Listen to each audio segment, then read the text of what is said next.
Good morning mga kapartner, panibagong araw at syempre panibagong vlog, panibagong buhay na naman.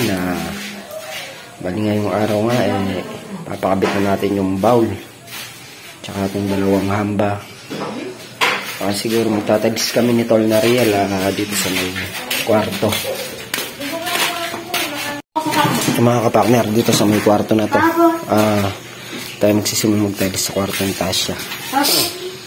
Para pagtayari na to, sunod na natin tong kwarto nito. Medyo malaki kasi itong isang kwarto kumpara dito sa kwarto ni Tasha. Kaya ito muna yung unahin natin. Para pagtayari na itong kabila naman, mailalabas natin yung mga gamit. Maililipat natin yung papag dito muna sa kusina. Pag-tiles dyan. Mga kapaknara, lilis lang namin itong mga gamit dito sa kwarto. Kaya rin ito, magbibistay na rin ako ng pang flooring. Mga kapakner, nailabas na nga natin itong gamit dito sa kwarto ni Tasha. Bali, unahin siguro muna namin ikabit yung hamba. Kaya rin ito, itatalis na kami ni Tol na Riel. Papaupo na rin natin yung bowl ngayong sandali lang na may upo ni Tol natin yung bowl.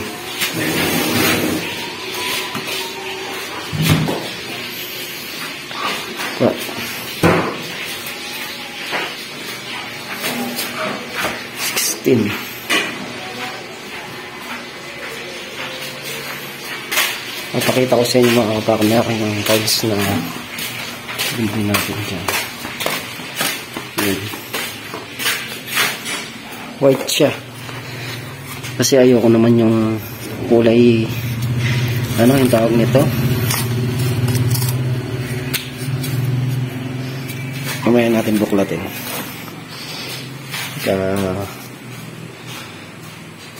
pagkaalis ng laboratory.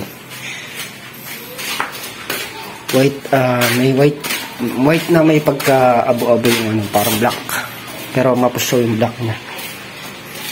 Yung pinili natin dito sa kwarto. Pangit naman kasi yung mga may kulay na tulad ng brown na mga gray. Hindi ako nagagandahan sa kulay mga kapatid, kaya ang pinili natin yun na lang. Mas malamig kasi yung tingnan yun kumpara doon sa makukulay na kulay gray,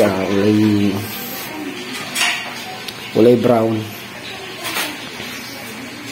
Tsaka yun na rin ang inang Mrs. Kapakan.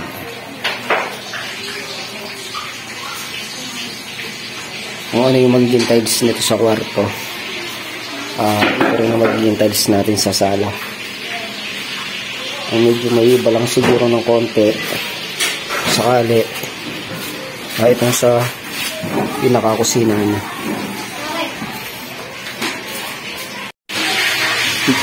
Yung mga kapartner, bali ang magiging layout ng tiles natin dito sa kwarto is nakaangat siya dito, tapos yung dito sa may manggagaling sa may sala tsaka sa kusina mababa. Sinadya natin iangat yan para kung sakaling naglilinis man yung alikabok na manggagaling dito sa sala tsaka sa kusina, hindi na makakapasok sa kwarto gawa ng mataas siya. Kaya inangat na lang natin siya.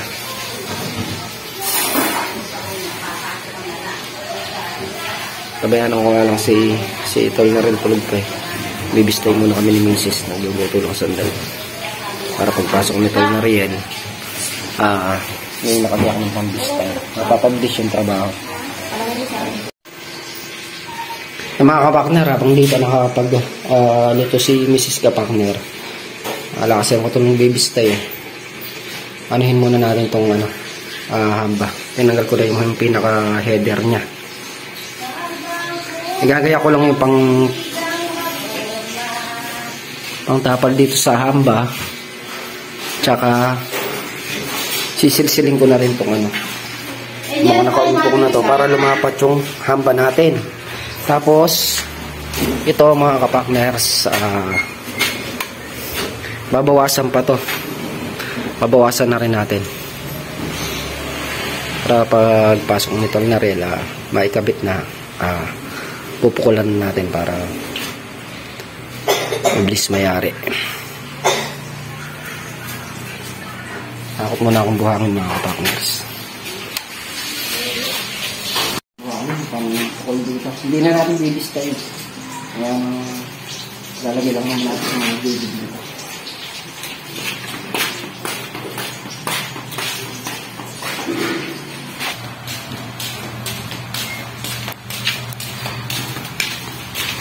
Tayo makahalo. Kunti lang naman. Dalawang timba lang mga kapakners.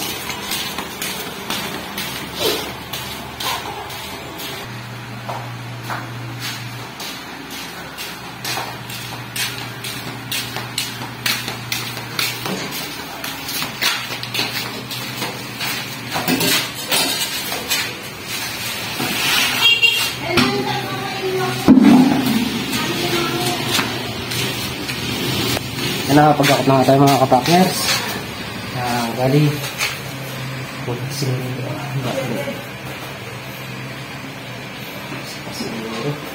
isa pa. Papakuha na lang muna natin itong ano, Hamba. mga hamba.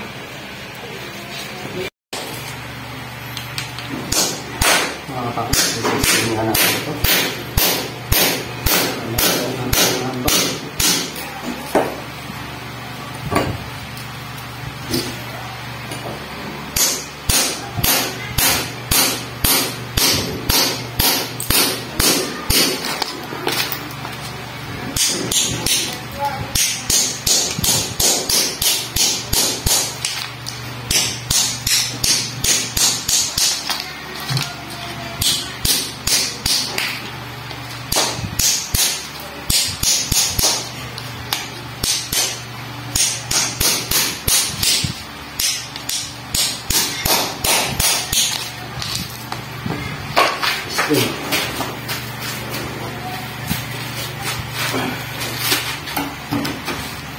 Kailangan ba babaon? Hindi.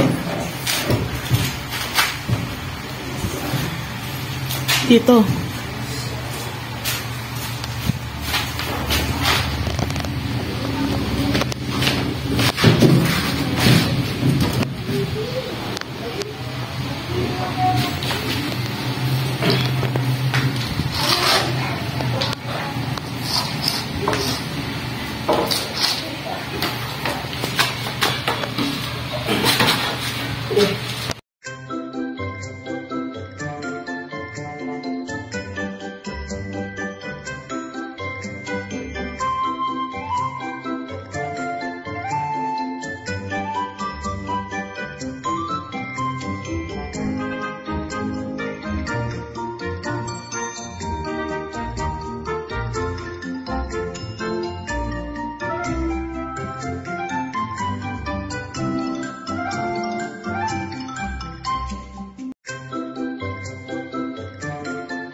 Yung mga kapakner, bali natin natin babaw. Ibenta na yan. Bali kakabit natin ang ito. Pinilisin ko lang muna itong mga pinagtibagan. Hindi mo na hindi tayo. Swabe, mga dala.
Yan mga kapakner, natapos na nga rin natin dinisa. Bali, mag-aano muna kami sa kapakner. Kape na ako sandali, kakain. Tapos, bibistay na kami. Para mamaya, halo na lang ng halo. Yan mga kapakner, nakakain na kami ng agahan. Balis kay Jeff, nagpunta dito, maya-maya na susunod, gawa ng sumamba siya. At hinatid niya pa yung mga bata. Yung service niya tuwing linggo. Hinatid niya sa kapilya. Maya-maya, pagdating niya, siya yung pagkakabitin natin ng bowl. Kami ni Tol Nariel lang gagawa dito sa hamba, tsaka sa may flooring ng tiles. Mga kapakner, start na tayo mag bistay.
Yung mga kapakner, bali nayari na ako mag-stay ni Mrs. Kapakner.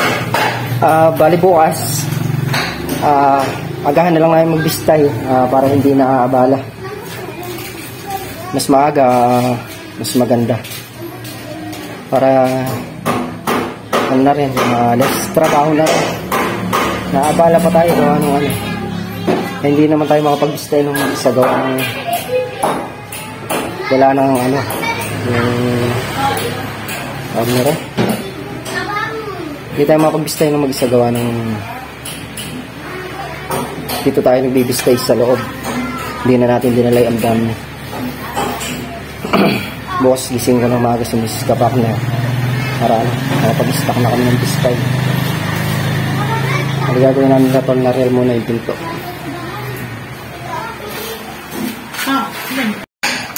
Mga kapartner ay lalagyan nyo lang yung pako para makakasya sa pinto para malagyan ko sana ko bali yung dalawang pinto na yun isa lang bata at sasabayin namin.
Yung mga kapakner, nalagyan na nga ng pako parehas.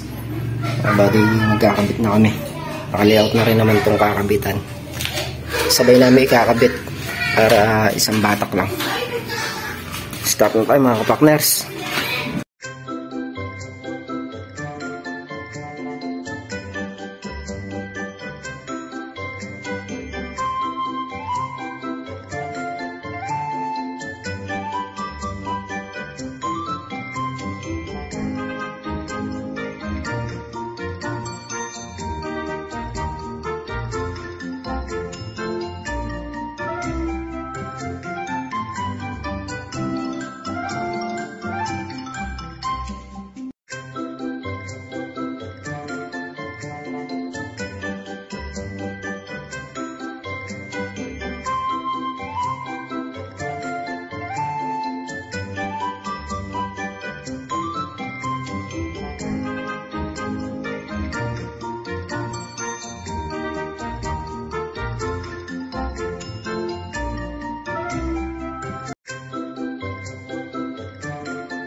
Mga kapakner, naikabit na nga namin itong isang hamba dito sa kwarto ni Tasha.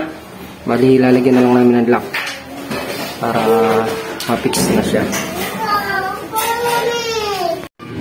Mga kapakner, nangyari na nga itong isang hamba. Dito na dito sa kabilang kwarto. Bali, tatapalan na lang yan. Pero bago tapalan yan, gawin muna namin yung kabilang kwarto para sabay ng matapalan.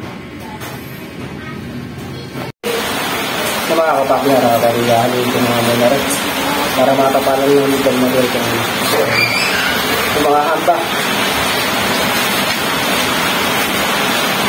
Ay, yung pinas nila.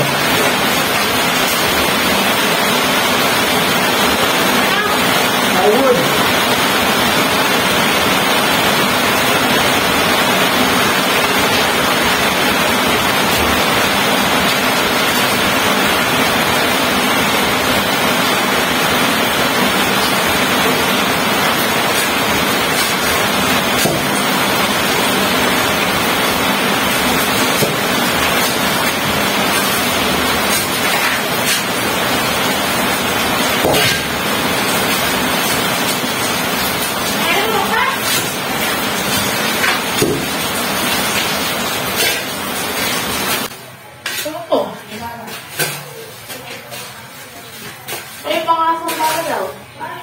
Pangasa.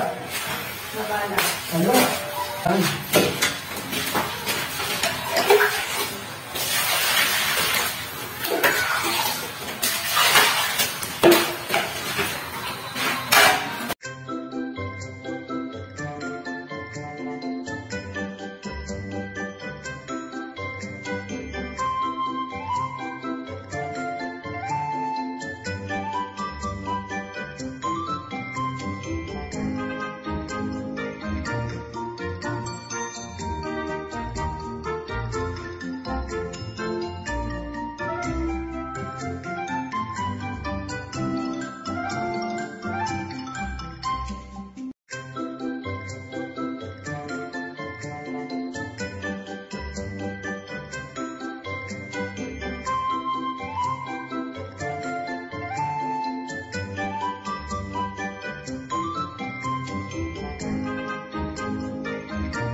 Yung mga kapakner, habang pinatitigas natin itong sa may hamba, magagayak muna ako ng halo para sa flooring. Mga kapakner, start na tayo magayak ng halo.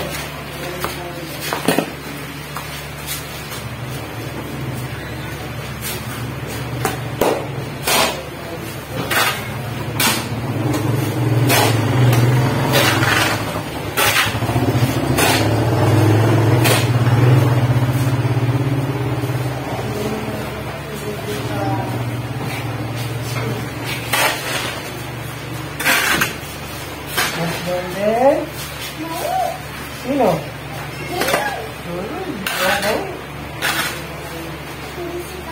Oh, kurang bali, hindi si kau. Boss Mendel. Terus ka dyan. Kano ba pa? Gay, ako mo ito si Dugan.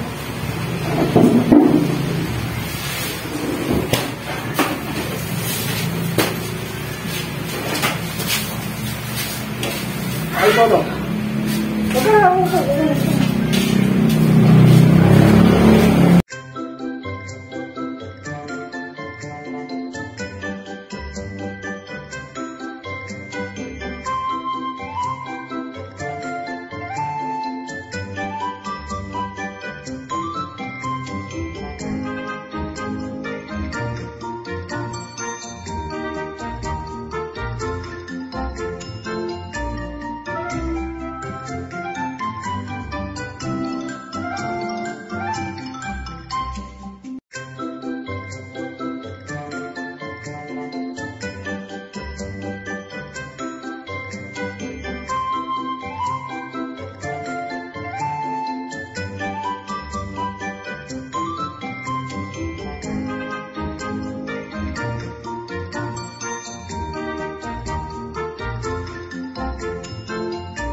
Sa mga kapakner, bali nakapagyak na nga tayo ng halo.